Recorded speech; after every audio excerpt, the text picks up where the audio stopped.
ونسلم على سيد الأنبياء والمرسلين أما بعد فأعوذ بالله السميع العليم من الشيطان الرجيم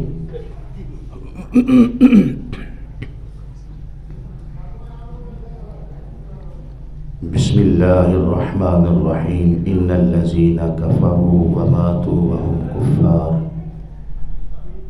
أولئك عليهم لعنة الله والملائكة والناس أجمعين صدق الله مولانا العظيم وبلغنا رسوله النبي الكريم الأمين الرؤوف الرحيم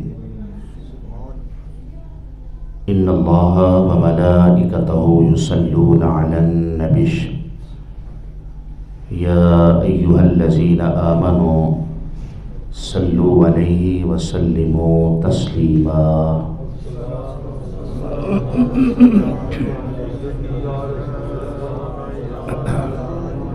الصلاة والسلام عليك يا سيدي يا رسول الله وعلى آلك وأصحابك يا حبيب الله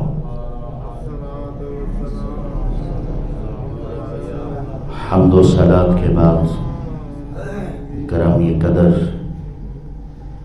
اللہ تعالیٰ کا فضل اور احسان ہے کہ جس نے ہمیں جمعۃ المبارک کی برکتوں سے مستفید ہونے کا یہ شرف عطا فرمایا۔ دعا ہے کہ اللہ تعالیٰ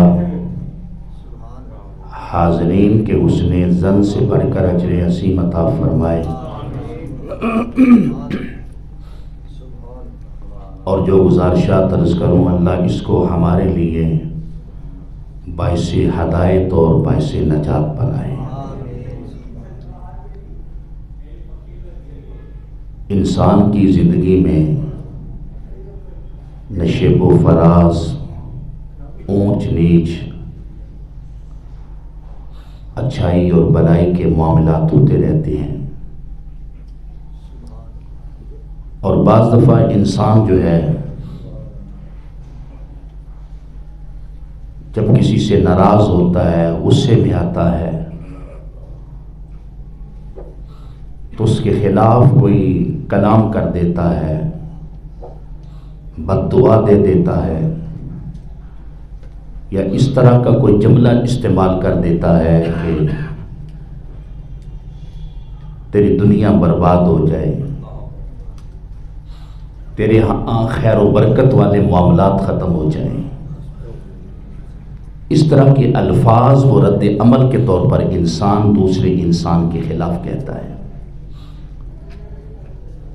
لیکن یاد رکھیں، اگر آپ نے کسی کو یہ کہا کہ تیرا کام برباد ہو جائے، یہ بہت چھوٹی بد دعا ہے۔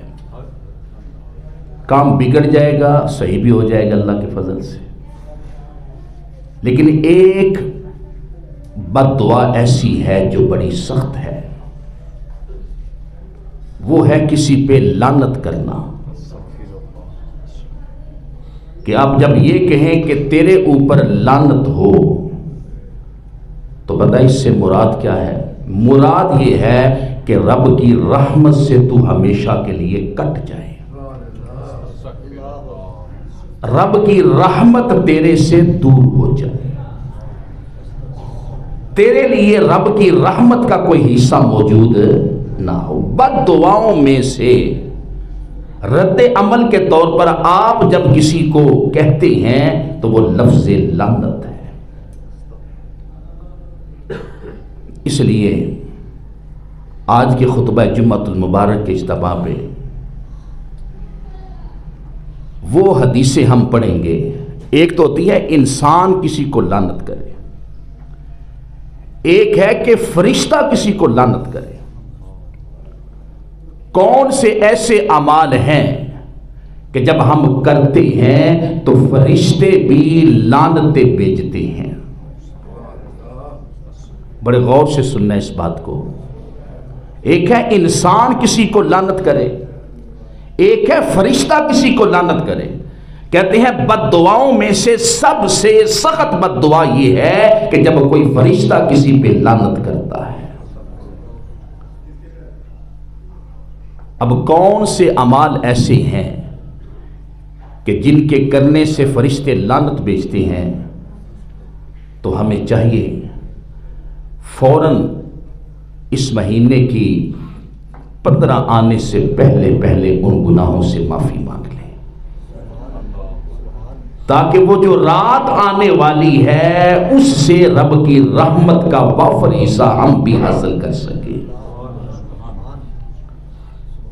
پہلی حدیث، باتیں یاد رکھنے والی بڑی توجہ والی طلب ہے، دوسرے دوستوں کو بھی جا کے بتائیں۔ صحیح حدیث کے اندر آتا ہے، نبی رحمت فرماتے ہیں ایک فرشتہ صبح کے وقت یہ اعلان کرتا ہے، وہ اعلان کیا کرتا ہے؟ یا اللہ جس نے تیرے نام پہ دیا ہے، جس نے تیری راہ پہ دیا ہے، اس کا اچھا بدلہ عطا کر۔ یہ کس کے لیے دعا کرتے ہیں فرشتے؟ جو اللہ کے نام پہ دیتے ہیں، اس کو راضی کرنے کے لیے دیتے ہیں، صدقہ و خیرات ادا کرتے ہیں، زکوٰۃ ادا کرتے ہیں، اور رب تعالیٰ کی بارگاہ میں فرشتہ کہتا ہے مالک جس نے تیرے نام پہ دیا ہے اس کا بدلہ اچھا عطا فرما۔ اس کے بالکل اپوزٹ، جو حق والوں کو حق نہیں دیتا، جہاں خرچ کرنے کا کہا گیا ہے وہاں خرچ نہیں کرتا، وہاں ہاتھ جو ہے وہ دبا کے رکھتا ہے، تو فرشتہ پتہ کیا کہتا ہے؟ برباد ہو جائیں وہ لوگ جو حق والوں کو حق نہیں دیتے۔ اے میرے مالک ان لوگوں کے مال برباد ہو جائیں جو حق والوں کو حق دیتے۔ اب آپ کہیں جی فرشتے کی یہ دعا جو ہے بد دعا کیسے لگتی ہے؟ تو یاد رکھیں، یا تو ایسا ہوتا ہے کہ وہ مال چوری ہو جاتا ہے۔ اکثر اوقات جب ایسا معاملہ ہوتا ہے تو بندہ کہتا ہے دیکھیں جی میں نے تو کبھی کسی کا برا سوچا ہی نہیں ہے، میں نے کبھی کسی کے بارے میں برا کہا نہیں، سوچا نہیں، کسی کو تکلیف نہیں پہنچائی، آخر وجہ کیا ہے کہ میرا مال چوری ہو گیا۔ تو یاد رکھیں فرشتے کی بد دعا یہ ہے کہ جہاں خرچ کرنا تھا اگر اس نے وہاں خرچ نہ کیا، اے میرے مالک ان لوگوں کے مالوں کو برباد کر دے۔ یا وہ مال جل جاتا ہے، یا چور لے جاتے ہیں، یا ایسا ہوتا ہے کہ اولاد کے ہاتھوں وہ دولت ضائع ہوتی ہے۔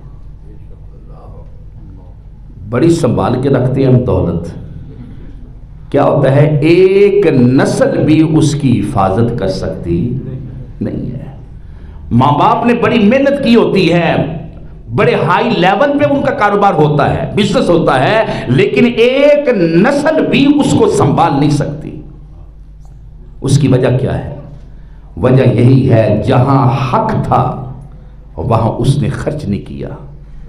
اب وہی مال و دولت جو ہے اب اولاد کے ہاتھوں کیا ہو رہی ہے؟ برباد ہو رہی ہے۔ تو پہلا عمل کون سا ہے جس سے بچنا چاہیے؟ حق والوں کو حق دینا چاہیے۔ جہاں رب نے خرچ کرنے کا کہا ہے وہاں خرچ کرنا چاہیے۔ ایک بات یاد رکھیں، ہر جگہ حساب کریں کہ کہاں کتنا دینا ہے، کتنی مقدار میں دینا ہے، کس کو کتنا دینا ہے، کب تک دینا ہے، حساب لگائیں، اچھی بات ہے۔ لیکن جب اللہ اور اس کے رسول کی باری آئے وہاں حساب نہ کریں۔ خرچ کرنے کا کہا جائے بے دریغ خرچ کرے، ہاتھوں کو کبھی روکے نہ۔ میرے نبی رحمت صلی اللہ علیہ وسلم نے فرمایا تھا جناب اسما کو، اے اسما جب اس کے نام پہ دو تو گنا نہ کرو، کیا نہ کیا کرو؟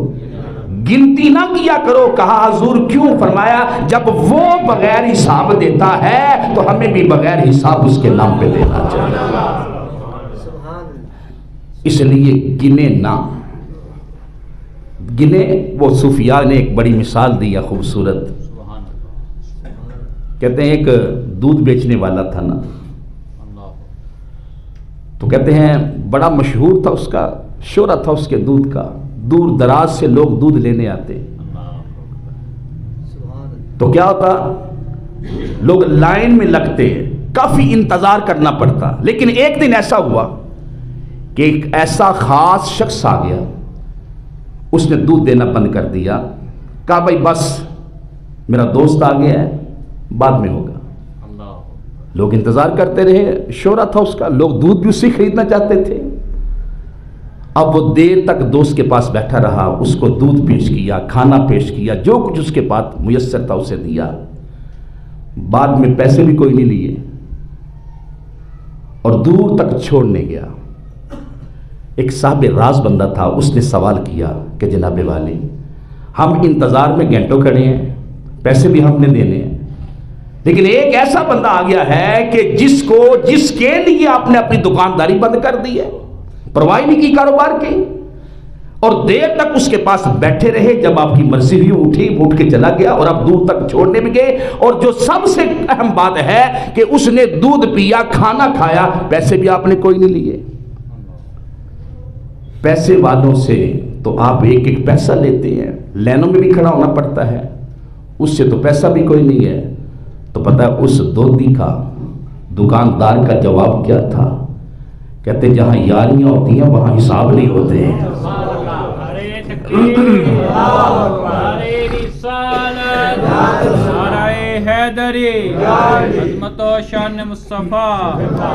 کیا مطلب ہے؟ جہاں یاریاں ہوتی ہیں, یارانے ہوتے ہیں, وہاں حساب نہیں ہوتے.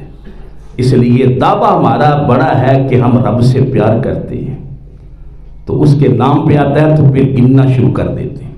اتنے دیے تو اتنے رہ جائیں گے, اتنے دیے تو اتنے رہ جائیں گے, اتنے دیے تو اتنے رہ جائیں گے. آج کا مسئلہ یہی ہے کہ آج ہم پریشان بھی اسی لیے ہیں. تو فرمایا اگر اپنے مال کو محفوظ کرنا چاہتے ہو تو جہاں اس نے حکم دیا ہے وہاں خرچ کرنا شروع کر دو, تمہارے مال کی بھی حفاظت ہو جائے گی, رب بھی راضی ہو جائے گا, رب کا رسول بھی تمہارے اوپر راضی ہو جائے گا. پہلی چیز مال کو برباد کرنے والی, اور فرشتہ جو بد دعا دیتا ہے کہ جب مال خرچ کرنے کا کہا جائے وہ مال نہ خرچ کرے. دوسری بات بڑی ہی توجہ طلب ہے, بڑی ہی غور سے سننے والی بات ہے. حضور کے ایک صحابی ہیں حضرت انس, جو حضور کے ساتھ رہے, 10 سال حضور کی خدمت کرتے رہے. ان سے ایک تابعی کہتے ہیں جناب والا ایک سوال پوچھنا ہے, بتائیں یہ جو مدینہ الرسول ہے, نبی رحمت کا جہاں جو شہر ہے, بتاؤ حضور نے اس کو حرم بنایا ہے کہ نہیں؟ تو جناب انس نے کہا حضور نے اس کو حرمت والا بنایا ہے.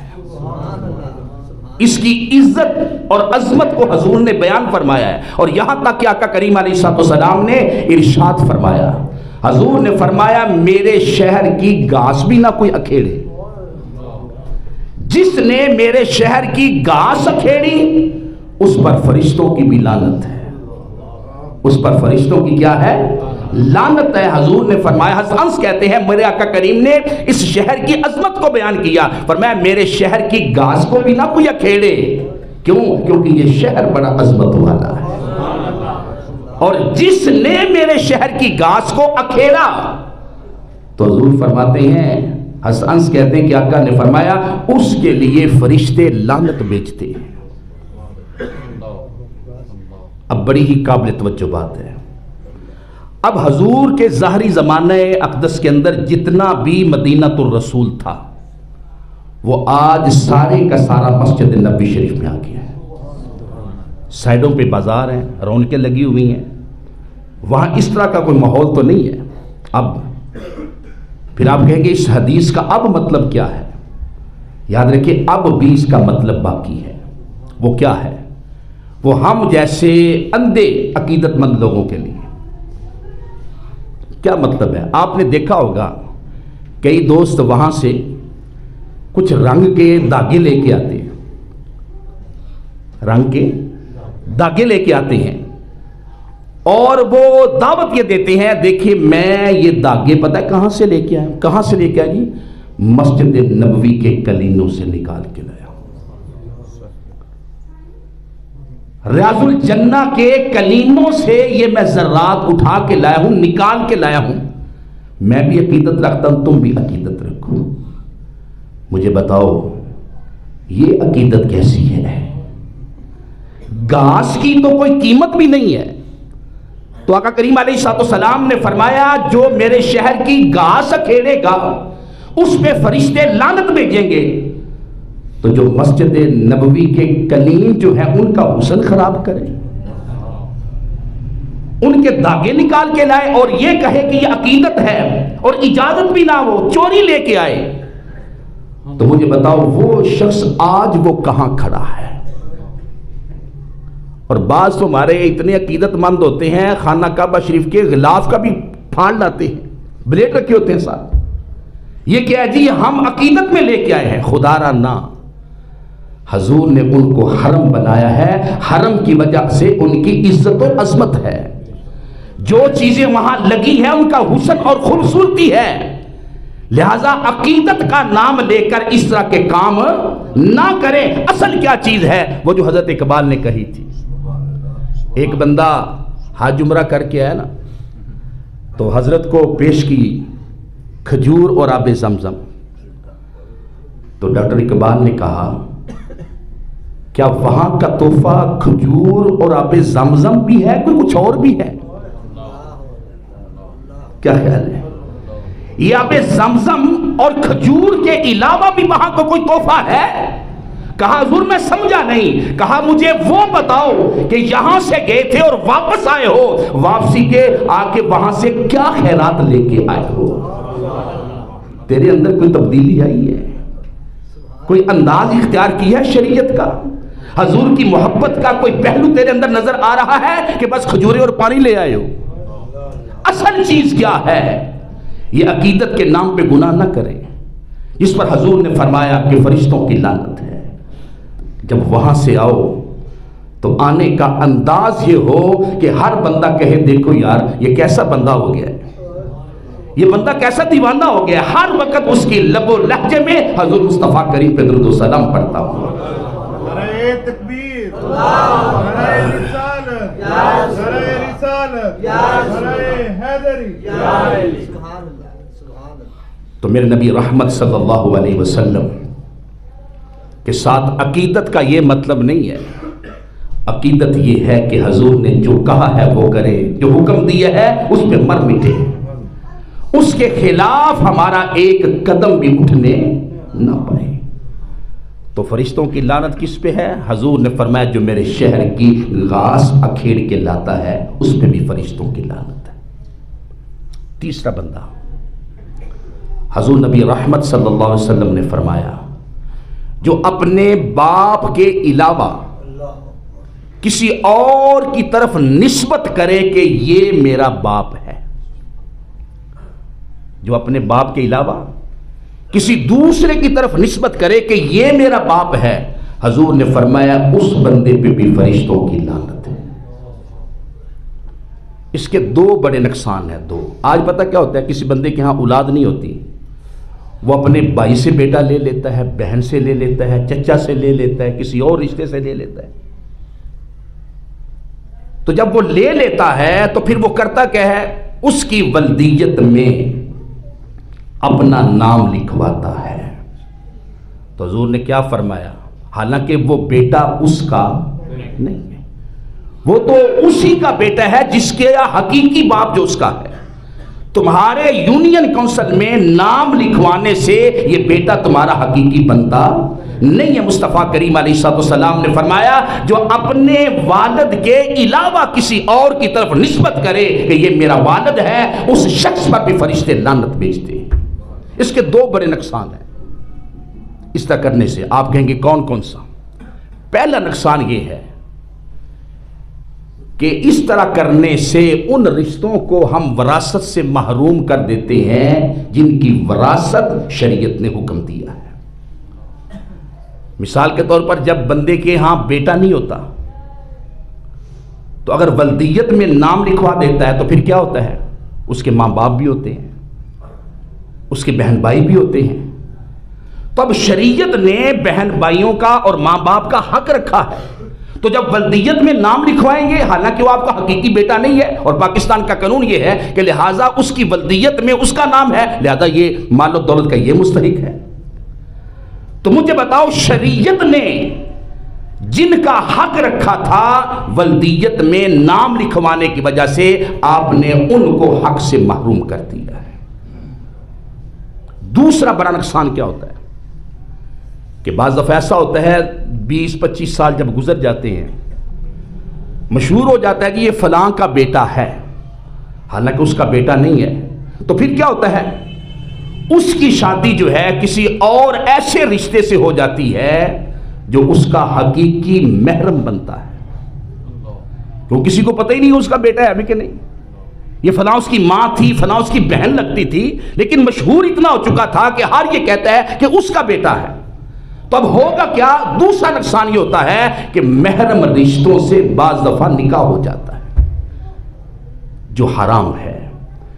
تو اسلام نے نسب کی اتنی حفاظت کی ہے کہ شریعت کے اندر جتنی سزا زنا کی ہے اتنی کسی اور گناہ کی سزا نہیں ہے. کیوں؟ کیونکہ زنا سے جو نسب ہوتا ہے وہ خلط ملط ہو جاتا ہے، نسب پہچانا نہیں جاتا. اس لیے حضور نبی رحمت صلی اللہ علیہ وسلم نے فرمایا جو اپنے باپ کے علاوہ کسی دوسرے کی طرف نسبت کرتا ہے میرا باپ ہے، حضور نے فرمایا اس پر بھی فرشتوں کی لعنت ہے. کتنے ہو گئے؟ 3. اب چوتھا، حضور نبی رحمت صلی اللہ علیہ وسلم نے فرمایا، آقا کریم علیہ الصلوۃ والسلام نے فرمایا کہ جب صبح سورج جب نکلتا ہے، صحاح ستہ کی حدیث ہے، فرمایا جب سورج نکلتا ہے نا تو 2 فرشتے آواز لگاتے ہیں. وہ کیا آواز لگاتے ہیں؟ اے اللہ، لعنت بھیج ان لوگوں پر، اس مرد اور عورت پر جو مرد ہو کے عورتوں جیسا طریقہ اختیار کرتا ہے اور جو عورت ہو کر مردوں جیسا طریقہ اختیار کرتی ہے.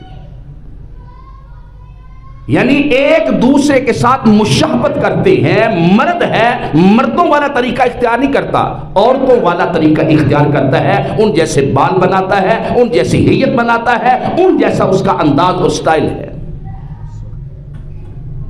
آج پتہ کیا ہو گیا؟ الٹ ہو گیا. مردوں کے لیے حکم تھا کہ شلوار ٹخنوں سے اوپر رکھو، اب مردوں کی تو وہ جوتوں میں آ رہی ہے، اور ادھر سے کیا ہو گیا؟ انہوں نے شلواریں اوپر کر لی. شریعت نے حکم دیا ہے کہ عورت بچیاں جو ہیں وہ بال جو ہیں لمبے رکھیں، کٹائیں نہ. مردوں کو حکم ہے بال چھوٹے رکھیں. آج اس کا الٹ ہو گیا. بعض دفعہ تو ایسا ہوتا ہے پہچان میں نہیں آتا، بچوں نے بھی رنگ لگائے ہیں، پیچھے ربڑ لگائے ہوئے، پتہ ہی نہیں چلتا ہے بچی ہے یا بچہ. حضرت اقبال سے کسی نے پوچھا، چند نوجوان آئے حضرت اقبال کے پاس، کہنے لگے جی حضرت یہ تو دلائل دے دیں، یہ کہاں لکھا ہے کہ عورت کو پردہ کرنا چاہیے؟ ان نوجوانوں نے ظاہری شکل و صورت اور ہیئت اس انداز کی بنائی ہوئی تھی جو بچیاں لگ رہے تھے. تو حضرت اقبال نے جب ان کو دیکھا کہا بیٹو تم تو یہ کہہ رہے ہو نا عورتوں کو پردہ کہاں لکھا ہے؟ میرے بس میں ہو تو میں لڑکوں کو بھی پردہ کروا دوں. اب جہاں تم نوجوان پہنچ چکے ہو میرا بس چلے تو میں یہ بھی کہوں کہ جن کے داڑھی نہیں ہے ریش نہیں ہے ان کو بھی پردہ کروایا جائے. تو حضور نبی رحمت صلی اللہ علیہ وسلم نے فرمایا، بڑی ہی قابل توجہ بات ہے. میرے آقا کریم نبی رحمت صلی اللہ علیہ وسلم نے فرمایا جب اس طرح کے معاملے ہوتے ہیں، مشابہت اختیار کی جاتی ہے تو فرشتوں کی بھی لعنت ہے، اللہ کی بھی لعنت اور سب لوگوں کی لعنت ہے اس میں. کبھی آپ نے غور کیا ہے جب ہم کارڈ چھپواتے ہیں تو اس کے اوپر کیا لکھتے ہیں؟ شادی مبارک. کیا مطلب ہے؟ کہ برکت والا یہ دن یا برکت والی شادی. کتنا خوبصورت جملہ تھا. تو چاہیے تھا نا یہ برکتیں نسلوں تک رہتی، لیکن چند دنوں کے بعد اس برکت کا بانڈا پھوٹ جاتا ہے. وہ پتہ چل جاتا ہے کہ جس کے لیے ہم برکت برکت کہہ رہے تھے وہ تو ہمارے لیے نحوست کا سبب بن گیا. اس کی وجہ کیا ہے؟ ابھی شادی شروع بھی نہیں ہوئی، 10 دن پہلے گھر میں ڈول بجنے شروع ہو جاتی ہے. ایسا ہی ہے نا. پھر شادی والے دن جو اشر ہوتا ہے شریعت کی دھجیاں اڑائی جاتی ہیں. ہاں جب بیٹی گھر میں آتی ہے نا دلہن بن کر بیٹی، پھر اس وقت سب کو یاد آ جاتا ہے اوہ قرآن مجید لے کے آؤ. جی اب کیا کرنا ہے جی؟ سارے کام تو شریعت کے خلاف ہے. اب قرآن مجید کا کہاں سے یہ شکل آ گئی ہے تمہارے ذہن میں؟ وہ کہتے ہیں اصل میں بیٹی کو قرآن کے نیچے سے گزارنا ہے. ایسے کرتے ہم لوگ 10-20 دن سے شریعت کی دھجیاں اڑا رہے ہیں، اللہ اس کے رسول کے حکموں کی نافرمانی کر رہے ہیں. تو مجھے بتاؤ پھر برکتیں کہاں رہیں گی؟ حضور نبی رحمت کی حدیث ہے. حضور فرماتے ہیں جب رب کے حکم ٹوٹتے ہیں نا رب غصے میں آتا ہے. جب غصے میں آتا ہے تو پھر ناراض ہو جاتا ہے.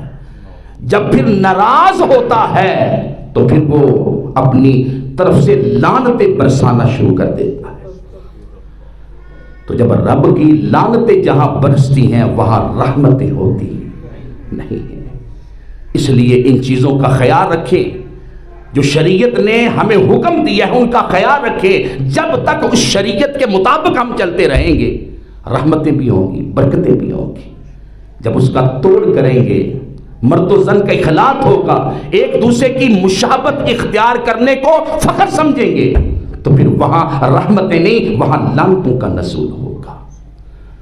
فرمایا جہاں مرد عورت جیسا بننا چاہے اور عورت مرد جیسا بننا چاہے، فرمایا اس معاشرے پر فرشتوں کی لعنت ہوتی ہے.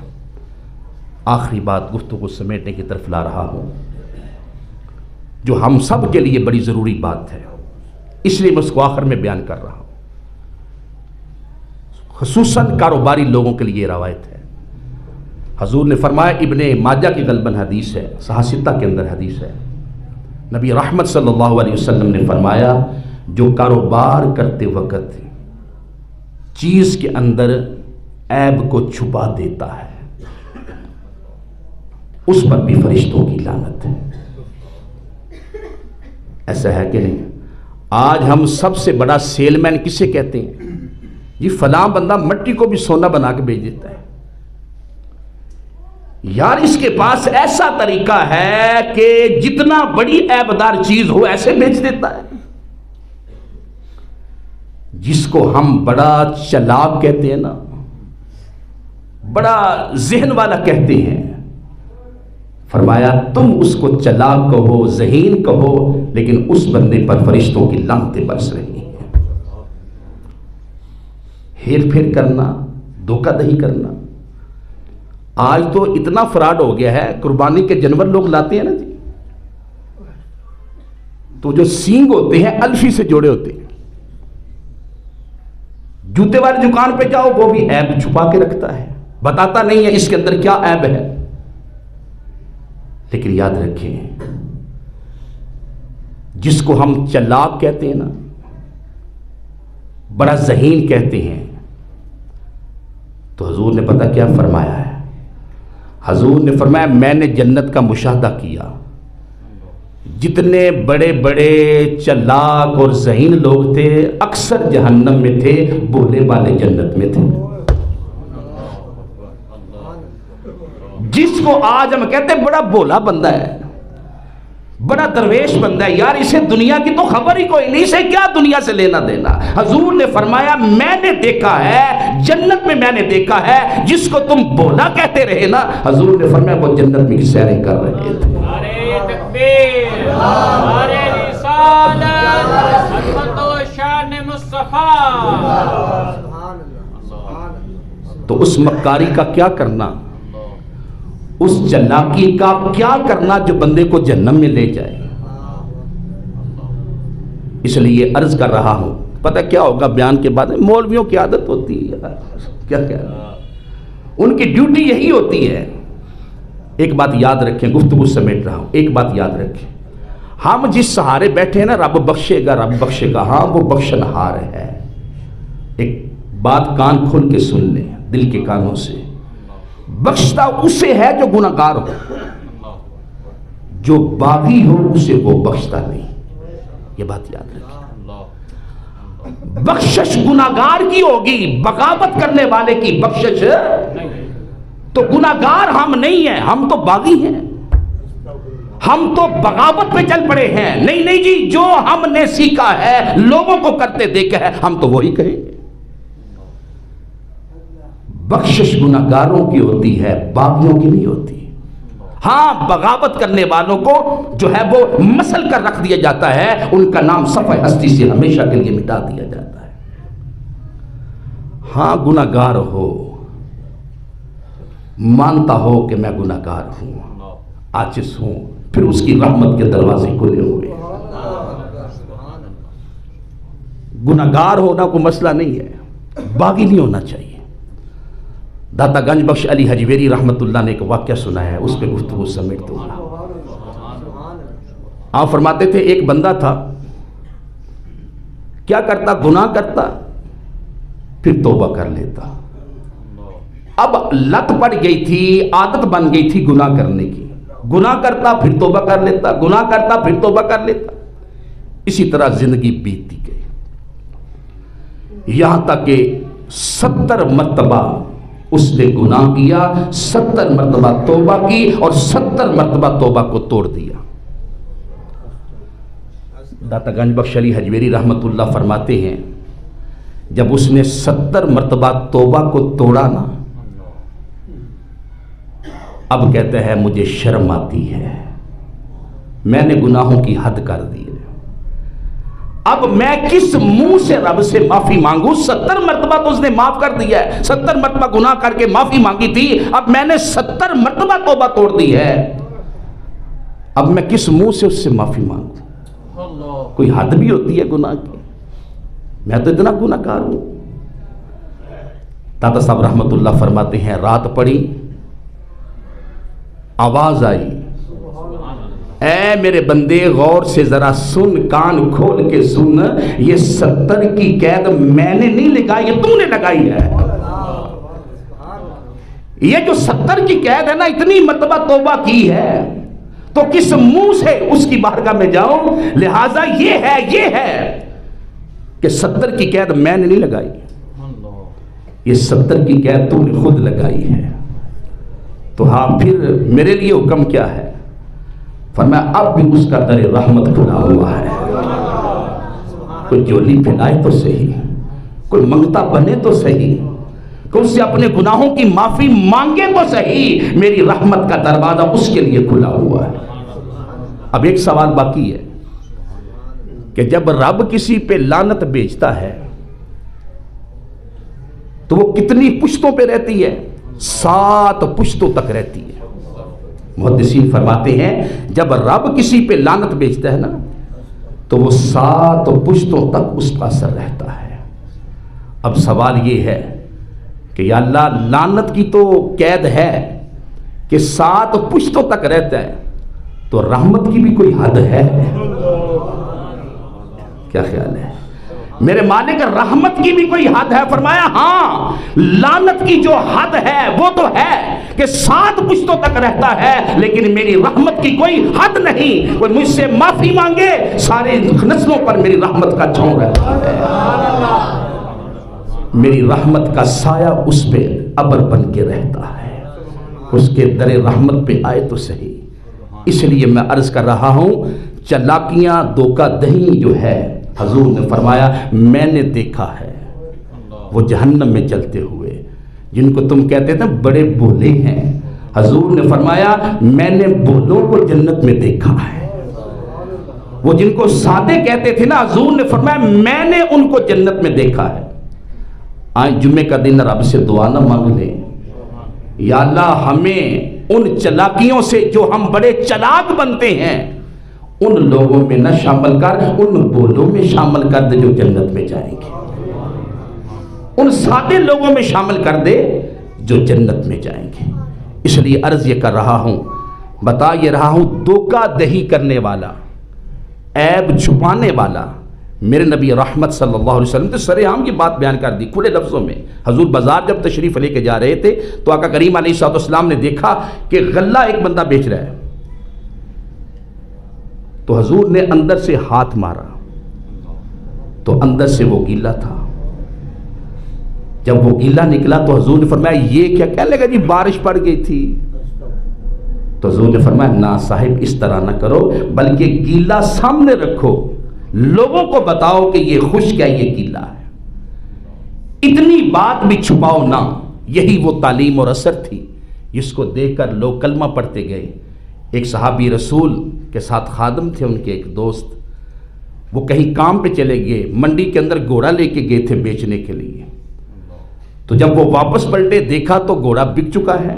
وہ ساتھی کہنے لگا جی جناب والا گھوڑا بک چکا ہے، کتنے کا؟ کہا جی اتنے دام۔ کہا کیا تم نے بتایا تھا اس کے اندر عیب ہے؟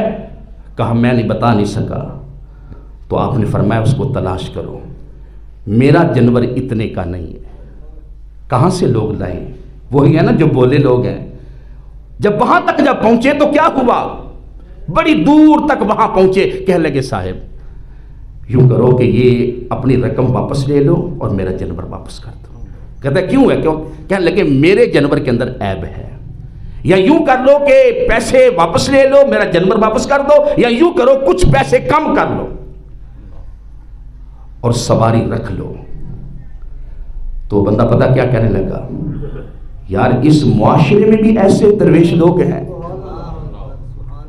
لوگ تو خوشی محسوس کرتے ہیں بک گیا، جان چھوٹ گئی، پیسے کما لیے، یہی ہے نا، پیسے کما لیے، اچھا کام کر لیا، پیسے کافی ہیں، دوسرے کو دھوکہ دے بڑے خوش ہوتے ہیں۔ تو اس نے کہا یار میں نے اس شہر میں ایسے لوگ کبھی نہیں دیکھے، تو ہے انسان ہے کوئی فرشتہ ہے؟ کہا انسان۔ کہا تجھ نے کس نے تعلیم دی ہے؟ کہا میرے محمد نے مجھے تعلیم دی ہے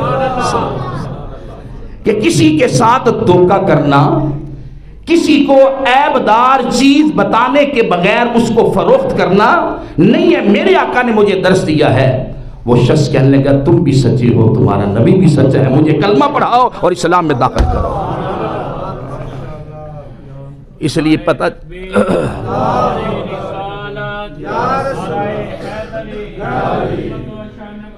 یہ چند اعمال ایسے ہیں جس کی وجہ سے فرشتوں کی لعنت ہوتی ہے۔ اس لیے اگر ہمارے اندر کوئی ایسا عمل ہے تو ہمیں چاہیے کہ اپنی اصلاح کریں، ان گناہوں سے معافی مانگیں، اور اللہ تعالیٰ کا در رحمت کھلا ہوا ہے۔ اور دوسرا عمل جو ہے شعبان کے اندر کثرت سے حضور پہ درود و سلام پڑھیں۔ ایک تو گناہوں کی معافی، اور دوسرا کثرت سے حضور پہ درود و سلام۔ حضرت اقبال سے کسی نے پوچھا نا کہ جناب والا آپ تو علامہ نہیں لیکن لوگ آپ کو علامہ کہتے ہیں، تو نے کہا اصل وجہ یہ ہے کہ میں نے حضور پہ درود و سلام پڑھنا شروع کیا،